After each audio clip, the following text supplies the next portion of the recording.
C'était les grands titres, voici le journal en détail. Le Premier ministre Dr Moustapha Madbouli a tenu une réunion pour le suivi des préparatifs en vue de l'accueil du 21e sommet des chefs d'État et de gouvernement du marché commun de l'Afrique orientale et australe, COMESA, qui se tiendra le 23 novembre 2021 à Sharm el-Cheikh.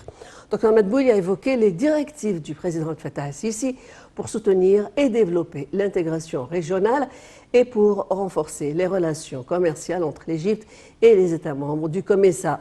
Le chef du gouvernement a souligné que l'accueil par l'Égypte du sommet du COMESA reflète sa ferme conviction et son engagement à promouvoir une action collective pour augmenter les taux de croissance économique, supprimer tous les obstacles au libre-échange entre les États membres et relever le défi imposé par la pandémie de la Covid-19.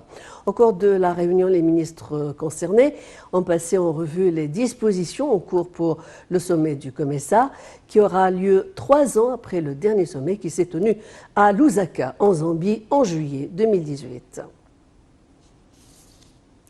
Les forces aériennes égyptiennes et indiennes ont mené des exercices d'entraînement aérien conjoint sur une base aérienne en Égypte pendant plusieurs jours. La formation, comprenant un certain nombre de cours théoriques et d'exercices pratiques pour unifier les concepts et gérer les opérations interarmées à l'aide de diverses méthodes modernes de combat aérien. La formation comprenait également la participation d'un certain nombre d'avions de combat multitâches de 2 côtés et la réalisation de sorties conjointes pour attaquer des cibles ennemies. Les exercices visent à renforcer les relations militaires et de la coopération conjointe de l'armée de l'air entre les 2 pays.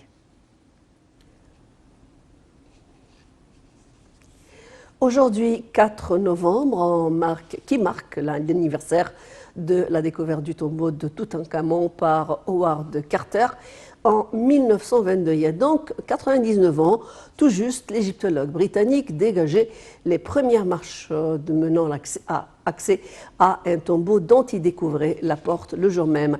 Le sceau royal peint sur celle-ci révèle immédiatement à Carter la présence d'un personnage illustre et c'est ainsi que naquit il y a bientôt 100 ans la légende moderne de Toutankhamon.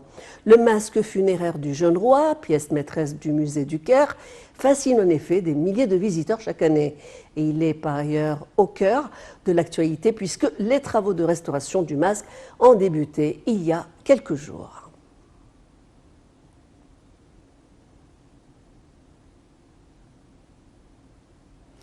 Le ministère de la Santé et de la Population a révélé une augmentation relative du nombre d'infections quotidiennes au corona, soulignant que le monde entier assiste à la même augmentation. Le ministère a déclaré que l'Égypte avait jusqu'à présent reçu 70 millions de doses de vaccins corona, ajoutant qu'il existe 7 vaccins différents en Égypte et une abondance de vaccins suffisante pour un grand nombre de citoyens. Le ministère a ajouté que le pic d'infection devrait diminuer dans la seconde moitié de novembre, notant que l'État fournit gratuitement tous les vaccins contre corona, soulignant que la vaccination d'un grand nombre de citoyens contribue à réduire le taux de mortalité. Le ministère de la Santé révèle une augmentation relative du nombre d'infections quotidiennes au coronavirus. L'Organisation mondiale de la santé, OMS, est alarmée aujourd'hui du rythme très préoccupant de transmission